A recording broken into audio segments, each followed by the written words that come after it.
This is our first rock formation. It's called Miner's Castle, also known as Castle Rock.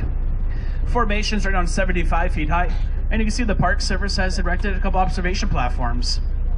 They've also built a pretty nice park up there with barbecue pits, picnic tables, and facilities building. And this is only rock formation to be able to drive to. The greens are from copper, the white is from calcium, and the black is from manganese. You see how this first...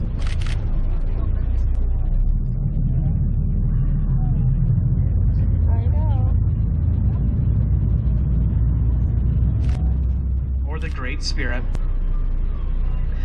Anyway, some people see it. His chin's at the water level. Go halfway up, there's a large rock outcropping, that's his nose. His forehead slants back into the trees, and the trees as a headdress.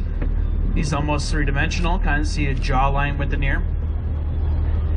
But not everyone sees it that way though. There is a smaller one. Go back to large rock outcropping. The bottom has his chin. He has a point for a nose and a slant for a left eye. And his forehead goes back into the trees. Indian Head Rock is just over 180 feet high.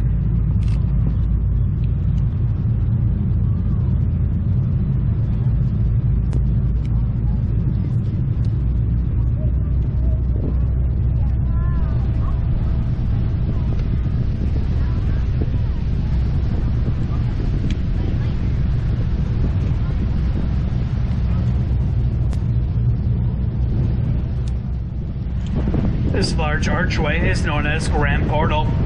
According to government charts, Grand Portal is the highest rock formation along the Pictured Rocks, standing at 208 feet high.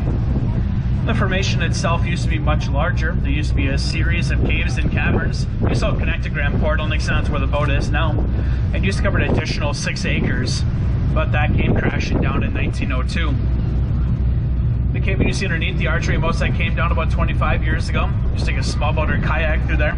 But now you pretty much have the rock climb.